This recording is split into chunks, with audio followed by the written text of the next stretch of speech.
securing information technology.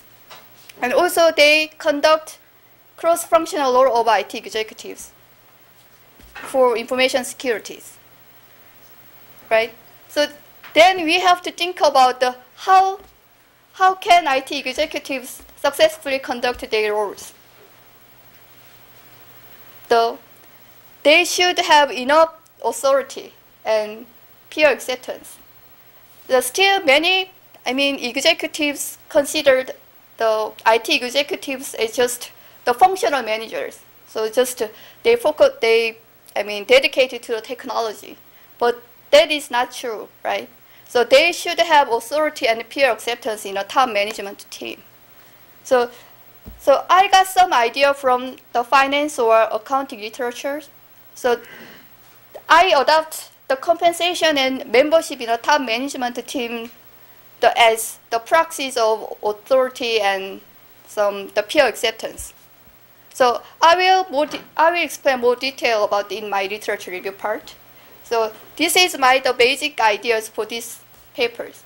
So I will test these topics, empirically test these topics.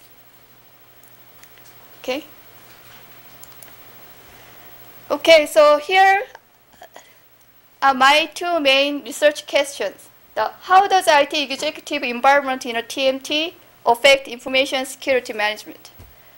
How do IT executive authority and motivation created by fair compensation affect information security management? Those are main questions. Okay.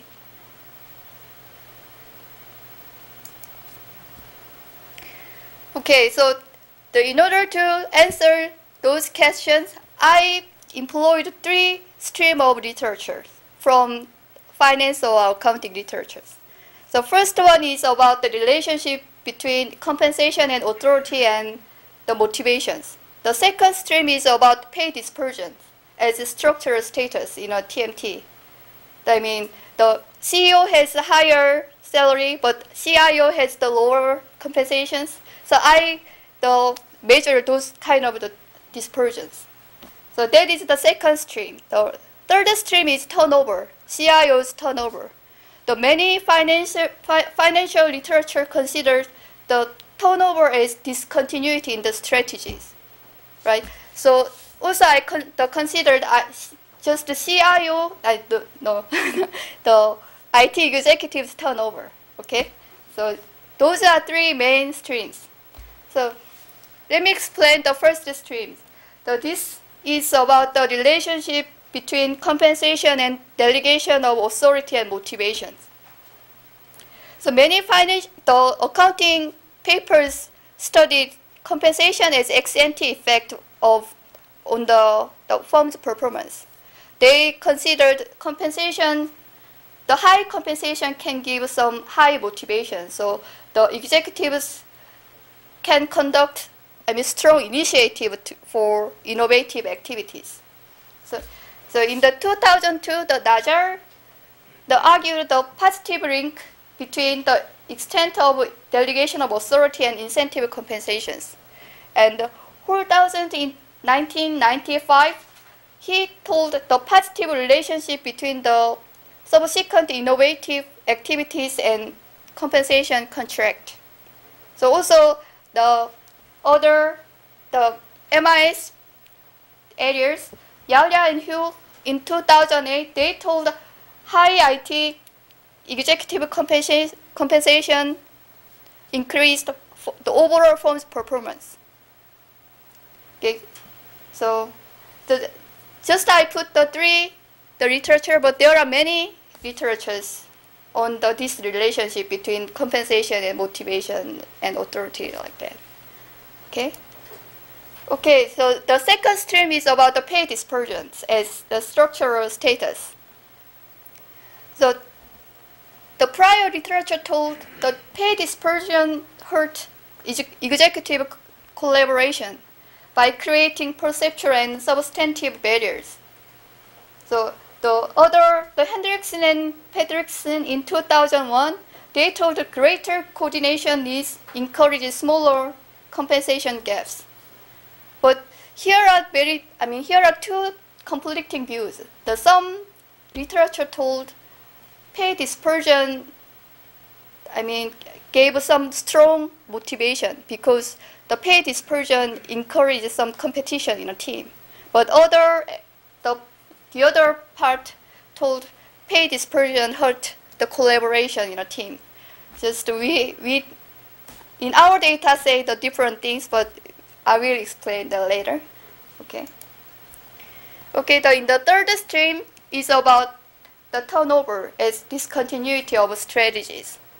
So just we look at IT executive turnover. So we focus on the discontinuity of IT strategies. So the prior paper told lower rate of turnover means the better performance due to the continuity in firm's strategies. The high turnover may disrupt organizational continuity and hurt firm's performance. So this is the theory on the turnover. So this paper assumed the IT executive turnover means the discontinuity in IT strategies. So we expect the negative effect.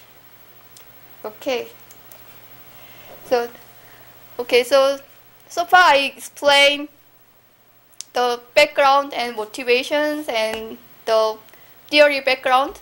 So based on those things, I construct these research models. The first one is IT executive membership in a TMT. It can affect the firm's information security management, and it includes confidentiality, integrity, and availability. So if firms has IT executive in a TMT, then we can test the IT executive structural status in a TMT, right? So then compensation structure can affect information security management.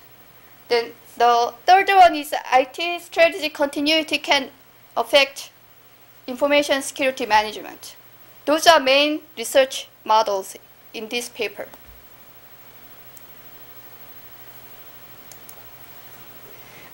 So before I go into detail into my hypothesis, so I want to explain how to measure the firm's level of information security management. So I adopted two variables to measure the information security management. But I want to check whether this firm conduct well or not, right? So I adopted two variables. The first one is information breach instance. The second one is IT internal control weaknesses. I measured whether this firm experienced information breach incidents. So it reflects a firm's ability in preventing disclosure of information to unauthorized individual or systems, right? And the second one is IT internal control weaknesses in the firm's annual report. So I checked the firm's annual report. So this also reflects firm's ability in maintaining confidentiality, integrity, and availability. So I checked those two variables. So based on these two variables and my theoretical background, from the theories from previous literatures, this is the research model in this paper.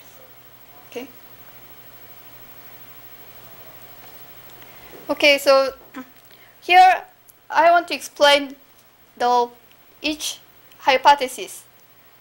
I built the 8 hypotheses. The H1A and H1B are about IT executive membership in a TMT. So I put the hypothesis, the possibility of information security breach and IT internal control weaknesses are negatively associated with the IT executive environment in a TMT. Right? So here is the H1A and H1B. So these are about the IT executive membership in a TMT.